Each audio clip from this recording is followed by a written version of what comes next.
رمضان مرحبا رمضان مرحبا رمضان مرحبا رمضان مرحبا مبارک ہو مبارک ہو مبارک ہو مبارک ہو تمام حمد ہے اس خالق ازل کے لیے، سکون قلب کو دیتا ہے جو کول کے لیے۔ میں اس کے نام سے کرتا ہوں ابتدائے کلام، وہ جس کے نام فرشتوں نے بھی سنبھل کے لیے۔ معزز ناظرین و سامعین، آپ دیکھ رہے ہیں ہماری خصوصی رمضان نشریات رمضان مرحبا، اور ہماری روایت کے مطابق ہماری اس ٹرانسمیشن کا بھی باقاعدہ آغاز تلاوت قرآن سے ہوتا ہے، جس کے لیے میں ملتمس ہوں قاری محمد دانیال سے کہ تلاوت قرآن سے ہمارے قلوب کو منور فرمائیں۔ اعوذ باللہ من الشیطان الرجیم، بسم اللہ الرحمن الرحیم۔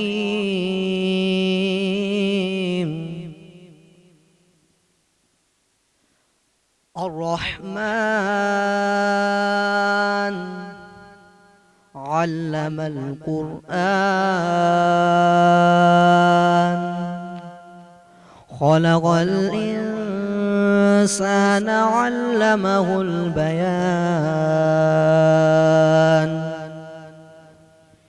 الشمس والقمر بحسبان، والنجم والشجر يسجدان، والسماء رفعها ووضع الميزان، ألا تطغوا في الميزان، وأقيموا الوزن بالقسط ولا تخسروا الميزان، والأرض وضعها للأنام، فيها فاكهة والنخل ذات الأكمام، والحب ذو العصف والريحان، فبأي آلاء ربكما تكذبان، خلق الإنسان من صلصال كالفخار، وخلق الجان من مارج من نار، فبأي آلاء ربكما تكذبان، صدق اللہ العظیم۔ اور الحمدللہ رب العالمین، یقیناً مجھے امید ہے کہ میرے اور آپ کے روزے اچھے گزر رہے ہوں گے، ہم اپنے رب کو منانے کی کوشش کر رہے ہوں گے، اور یقیناً ہم نے اپنے رب کو منا لیا ہوگا۔ ہماری اس ٹرانسمیشن میں عقیدت کے پھول نچھاور کرنے کے لیے میں ملتمس ہوں رانا مبشر علی سے کہ اس ٹرانسمیشن میں عقیدت کے پھول نچھاور کریں۔ صلی اللہ علیہ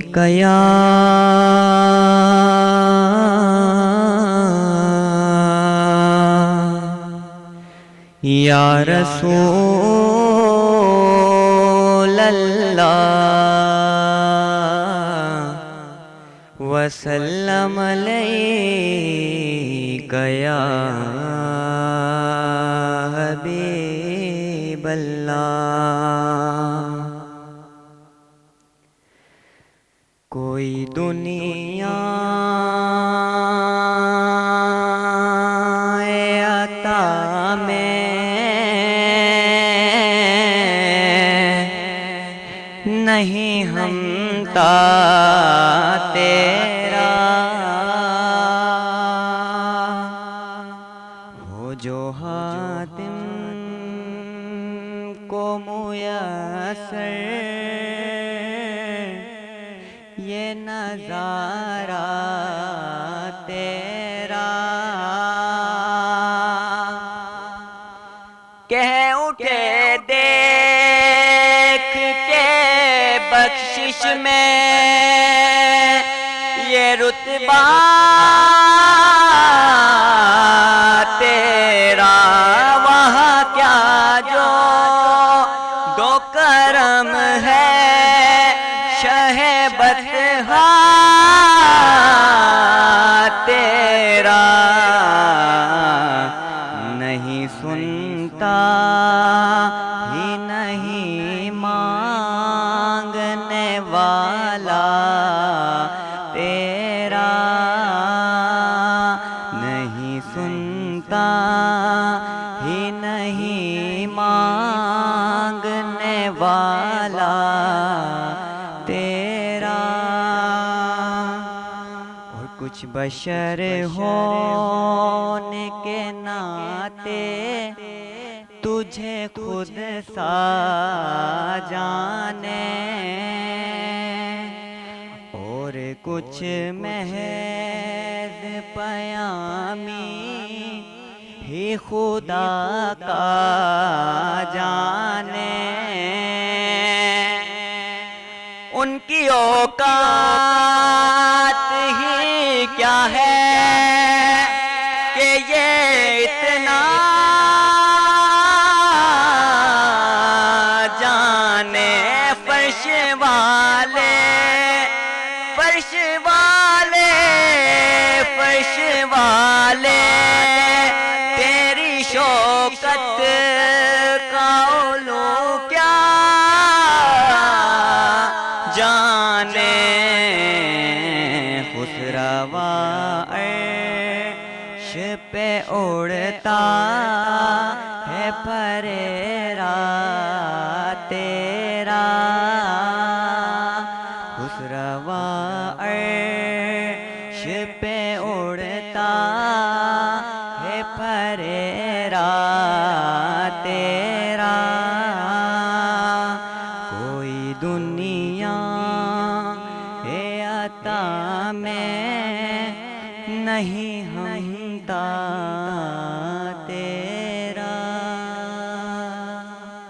دینی رہنمائی، اور الحمدللہ رب العالمین آج ہماری دینی رہنمائی کے لیے ایک مرتبہ پھر ہماری اس ٹرانسمیشن کا حصہ بنے ہیں مفتی جمشید احمد سکندری صاحب، قبلہ محترم بہت شکریہ ہماری اس ٹرانسمیشن کا حصہ بننے کے لیے۔ سب سے پہلا سوال آپ سے یہ کروں گا کہ اعتکاف کا آخر مقصد کیا ہے؟ بسم اللہ الرحمن الرحیم، نحمد و نصلی و نسلم علی رسول الکریم۔ اعتکاف کی لفظی معنی ہے کسی کونے میں بیٹھنا۔ رمضان المبارک کے آخری عشرے میں 20ویں روزے کا جب اختتام ہوتا ہے، یعنی کہ وہ روزہ افطار مسجد میں ہی کیا جاتا ہے، اعتکاف کرنے والا وہاں پر بیٹھتا ہے۔ مقصد یہ ہوتا ہے اعتکاف کا کہ بندہ دنیا سے بے توجہ ہو کے محض اللہ تبارک و تعالیٰ کی یاد میں وہ پورا عشرہ گزارے۔ اس میں ایک فائدہ یہ بھی ہوتا ہے کہ لیلۃ القدر جو نبی کریم صلی اللہ تعالیٰ علیہ وآلہ وسلم نے ارشاد فرمایا کہ یہ آخری عشرے کی طاق راتوں میں لیلۃ القدر ہوتی ہے، اسے جا کے ڈھونڈو، تو آسانی سے یہ اعتکاف والے کو میسر ہو جاتی ہے، کیونکہ وہ پورا عشرہ ساری رات جاگتا ہے، عبادت کرتا ہے، تو اس کو لیلۃ القدر بھی آسانی سے مل جاتی ہے۔ دنیا سے بے رغبتی محض اللہ تبارک و تعالیٰ کی یاد میں اس کے وقت گزرتے ہیں، یہ ان کے لیے نیکیاں کمانے اور اللہ تبارک و تعالیٰ کا قرب حاصل کرنے کا ایک بہترین ذریعہ اور موقع ہوتا ہے۔ بہت خوب، بہت خوب۔ مفتی صاحب آپ سے دوسرا سوال انتہائی ادب کے ساتھ عرض کروں گا کہ نبی پاک صلی اللہ تعالیٰ علیہ وآلہ وسلم کس طرح اعتکاف کرتے تھے؟ نبی کریم صلی اللہ تعالیٰ علیہ وآلہ وسلم اعتکاف کبھی تو رمضان مبارک کے پہلے عشرے میں فرماتے تھے اور کبھی بیچ والے عشرے میں آپ اعتکاف فرماتے تھے اور کبھی آخری عشرے میں اعتکاف فرماتے تھے کہ کوئی اگر پورا رمضان اعتکاف میں بیٹھ جائے تو یہ بھی نبی کریم صلی اللہ تعالی وسلم کی اس کو سنت بھی مل جائے گی. کیا کہنے. اچھا مفتی صاحب، ایک اور سوال پیدا ہوتا ہے کہ بہت سارے لوگ اعتکاف میں نہیں بیٹھتے، تو جو لوگ نہیں بیٹھتے کیا وہ گناہ گار ہوں گے؟ اعتکاف کا یہ ہے کہ جو مسجد محلے کی ہے یا گوٹھ کی ہے، کم از کم ایک بندہ اس محلے کا یا گوٹھ کا بیٹھنا لازمی ہے. اگر کوئی بھی نہیں بیٹھے گا تو پورا گوٹھ یا پورا محلہ گناہ گار ہوگا. اللہ اکبر. اور اگر ایک بندہ بھی بیٹھ جائے تو اگر کوئی ایک بندہ بیٹھ جاتا ہے تو وہ ساروں کا ذمہ ختم ہو جاتا ہے. باقی اگر کوئی ایک سے زیادہ بیٹھیں تو ان کو ضرور فائدہ ہوگا، جو میں نے فوائد عرض کیے. بہت شکریہ مفتی صاحب. ناظرین و سامعین، یہ تھے مفتی جمشید احمد سکندری صاحب، جو کہ بہت ہی خوبصورت انداز میں ہماری دینی رہنمائی فرما رہے تھے. ملتے ہیں آپ سے ایک چھوٹے سے بریک کے بعد. دیکھتے رہیے رمضان مرحبا. رمضان مرحبا، رمضان مرحبا، رمضان مرحبا، رمضان مرحبا، مبارک ہو، مبارک ہو. ویلکم بیک ناظرین، آپ دیکھ رہے ہیں ہماری خصوصی رمضان نشریات رمضان مرحبا، اور ہمارے اس سیٹ کی خوش قسمتی ہے کہ شہر شداد پور کی ایک معزز شخصیت ہماری اس ٹرانسمیشن کا حصہ بنی ہے، جس کا تعارف میں آپ سے کرواتا چلوں کہ ناظم اعلیٰ ہیں جماعت اہل سنت پاکستان ڈسٹرکٹ سانگڑ کے، اور مرکزی جامع مسجد لوہار گٹی کے متولی بھی ہیں. اس کے علاوہ دارالعلوم نعمانیہ رضویہ کے محتمع اعلیٰ بھی ہیں. اس کے علاوہ ختیجۃ الکبریٰ اکیڈمی کے بھی محتمع اعلیٰ ہیں. قبلہ حاجی دستگیر صاحب، بہت شکریہ اس ٹرانسمیشن کا حصہ بننے کے لیے. سب سے پہلا سوال آپ سے یہ کروں گا کہ آپ جماعت اہل سنت کے پلیٹ فارم سے یا ذاتی طور پہ مساجد اور مدارس کے لیے کیا خدمات سر انجام دے رہے ہیں؟ سب سے پہلے تو میں مفتی میمن صاحب آپ کی اور آپ کی ٹیم کا شکریہ ادا کروں گا دل کی گہرائیوں سے، جنہوں نے رمضان مبارک کے اندر یہ ایسے مہینے کے اندر ٹرانسمیشن آپ نے شروع کی اور اپنے خیالات اظہار کرنے کا سب کو موقع عطا فرمایا. شکریہ، آپ کو مبارکباد بھی پیش کرتا ہوں. رہی بات یہ کہ آپ نے میرا تعارف کرایا ہے جماعت اہل سنت کے حساب سے، تو میں ڈسٹرکٹ کا ناظم اعلیٰ کی ذمہ داری میرے پر ہے الحمدللہ، جس کے لیے ڈسٹرکٹ کے اندر ہم نے ایک باقاعدگی سے جو ہے وہ باڈی بنائی ہوئی ہے، اور اس کے سلسلے میں جو بھی دورہ ہوتا ہے وہ کرتے ہیں. اور جو بھی مساجد یا مدرسے یا کوئی اوپر سے کوئی پیغام ہمارے پاس آتے ہیں تو اس کو ہماری قیادت کے اس کے جو بھی ہوتا ہے پروگرام اس کو ہم باقاعدہ فالو کرتے ہیں. اور اس طرح سے گورنمنٹ کی جو بھی میٹنگیں ہوتی ہے ماہانہ، مطلب ہے کہ رمضان مبارک کے علاوہ باہر ربیع اول کی میٹنگ ہو گئی، رمضان مبارک کی میٹنگ ہو گئی، ویسے اور دوسرے ایونٹ ہو گئے، تو اس میں جماعت کی طرف سے جو بھی نمائندگی ہوگی ڈسٹرکٹ لیول پر پیسفل کمیٹی کے حساب سے مجھے حاضری بھرنی پڑتی ہے. تو انشاءاللہ میں جا کے وہاں جا کے مطلب اپنا جو بھی کام ہے وہ پورا کرتا ہوں اور حاضری لگاتا ہوں، اور اس کے جو قواعد و فوائد جو بھی ہیں ہماری اہل جماعت اہل سنت کے، اس کو جو نا آگاہی سے لاتا ہوں. بہت خوب. اچھا قبلہ، آپ کے علم میں حاجی صاحب کہ آج 18واں روزہ ہے اور رمضان مبارک بہت تیزی سے گزر رہا ہے، کیا پیغام دیں گے دیکھنے والوں کو؟ میں تو یہ پیغام دوں گا کہ یہ مہینہ بڑا بابرکت مہینہ ہے، اور ہر سال کی طرح اس سال بھی اللہ رب العزت نے ہمیں یہ ٹائم موقع دیا ہے. تو تجارت، کاروبار اور دوسرے کام الحمدللہ دنیا میں ساری زندگی چلتے رہیں گے، لیکن یہ مہینہ ایسا بابرکتی مہینہ ہے، اس میں اگر ہمارے کام کو اگر سلو کر اور اس کو تھوڑا سا ہلکا کر اگر ہماری اس کے اندر جو ہے جو رمضان مبارک کی جو ہمارے پہ ہے تراویح ہے، روزے ہیں، نماز ہے، اس کو باقاعدگی سے اگر اس کو حل کریں تو میں سمجھتا ہوں پورے سال اگر وہ شخص بندہ بیٹھ کر بھی کھائے نا تو اللہ رب العزت کی طرف سے اتنا انعام ملے گا کہ زندگی میں وہ یاد رکھے گا. یہ میں نے خود نے آزمائش کی ہے الحمدللہ. جس مسجد کا آپ نے تعارف کرایا ہے، مرکزی جامع مسجد لوہار گٹی شاہی بزدار کا متولی ہوں، اس کی خدمت میرے ذمہ ہے الحمدللہ. اب اس وقت مسجدوں کا یہ حال ہے کہ ہماری مسجد 3 منزلہ ہے، اس میں مطلب جگہ نہیں ہوتی نماز پڑھنے کی. تو اگر یہ سلسلہ اگر روزانہ کی بنیاد پر اگر ایسا ہو جائے تو کیا ہی بات ہے، کیا ہی بات ہے. لیکن ان سب لوگوں کو ہمارے عالم دین علماء کرام درس دیتے ہیں کہ یہ مہینے میں جتنی برکتیں ہیں وہ لوٹ لیں. تو ہم مسجدوں سے حساب لگاتے ہیں، مدرسوں سے حساب لگاتے ہیں کہ میری مسجد کے ساتھ متصل مدرسہ بھی ہے دارالنعمانیہ، اس میں بھی ہمارے پاس جگہ نہیں ہوتی، تو خصوصی انتظام کیا ہوا ہے نمازیوں کے لیے. اور رات کو جب تراویح ہوتی ہے، ابھی ہم تراویح پڑھ کر آئیں تو الحمدللہ تراویح کے اندر بھی جو ہے نا فل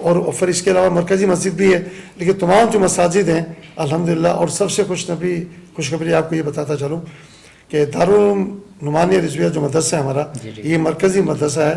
اس کے اندر جتنے بھی شداد پور کے اندر جو مساجد ہیں جو ہمارا تراویح پڑھا رہے ہیں حافظ قرآن, وہ زیادہ تر 95% بتاؤں گا کہ اس مدرسے سے ماشاءاللہ، پاس ہو کر ماشاءاللہ، اور ماشاءاللہ، مسجدوں میں کریں. ماشاءاللہ. جس کا ثبوت حافظ صاحب یہ بیٹھے ہوئے حسان بن ثابت کے اندر جو ہے یہ تراویح پڑھا رہے ہیں. ماشاءاللہ، یہ بھی اسی مدرسے سے ہی ہے. ماشاءاللہ. تو الحمدللہ یہ اللہ تعالیٰ نے ہمیں بڑی نعمت سے نوازا ہے. تو میں تو پیغام یہی دوں گا کہ جس طرح اللہ تعالیٰ نے مطلب ہمیں موقع دیا ہے, فراہم کیا ہے, تو آپ مکہ مدینہ چاہیں تو یہی بنا سکتے ہیں. بے شک. باقی رب العالمین آپ کو دے وسعت دے تو بے شک مدینہ بھی جائیں, مکے بھی جائیں, وہاں بھی حاضر بنائیں. لیکن اس مہینے کو اگر مکہ مدینہ منانا ہے اپنے دلوں کو, اپنے روح کو, تو اس کے اندر جتنی خدمت ہو سکے وہ کریں. بہت شکریہ حاجی غلام دستگیر قریشی صاحب ہماری اس ٹرانسمیشن کا حصہ بننے کے لیے. اور افطار کے ان لمحات میں میں چاہوں گا کہ حماد قادری اپنے انداز میں عقیدتوں کے پھول نچھاور کریں. لیتی ہے آپ کی نسبت, روک لیتی ہے آپ کی نسبت, تیر جتنے بھی غم پہ چلتے ہیں, روک لیتی ہے آپ کی نسبت, تیر جتنے بھی غم پہ چلتے ہیں, یہ کرم ہے حضور کا ہم پر, آنے والے عذاب ٹلتے گئے, وہی برتے ہیں جھولیاں سب کی, وہ سمجھتے ہیں بولیاں سب کی, آؤ بازار مصطفیٰ کو چلے, آؤ بازار مصطفیٰ کو چلے, کھوٹے سیکے وہی پہ چلتے گئے. اور لوگ کہتے ہیں کہ ہر عروج کو زوال ہے, پر شاعر کہتا ہے کہ ایک عروج ایسا ہے جس کو زوال نہیں ہے. سماعت کیجئے کہ ہر کرم پر نگال ہوتے ہیں, آپ اپنی مثال ہوتے ہیں, ہر کرم پر نگال ہوتے ہیں, آپ اپنی مثال ہوتے ہیں, ان کو آتا نہیں زوال کبھی, ان کو آتا نہیں زوال کبھی, قسمت جن کی وہ بدلتے ہیں, روک لیتی ہے آپ کی نسبت, تیر جتنے بھی غم پہ چلتے ہیں, یہ کرم ہے حضور کا ہم پر, آنے والے عذاب ٹلتے ہیں. ناظرین و سامعین, ہم نے خود کو گرا دیا ہے وہاں, گرنے والے جہاں سنبھلتے ہیں. وقت افطار مجھے اور میری ٹیم کو اپنی خاص دعاؤں میں یاد رکھیے گا, اور بالخصوص ان تمام معاونین کو اور جیزی نیٹ ورک سولوشن والوں کو جو کہ آج کے اسپانسرڈ ہیں, انہیں اور ان تمام لوگوں کو جو اس ٹرانسمیشن کو یقینی بنانے میں ہمارے ساتھ تعاون کر رہے ہیں, انہیں اپنی دعاؤں میں یاد رکھیے گا. چلتے ہیں اختتام کی جانب، حاضر ہوں گے کل نئے مہمانوں کے ساتھ، تب تک کے لیے فی امان اللہ۔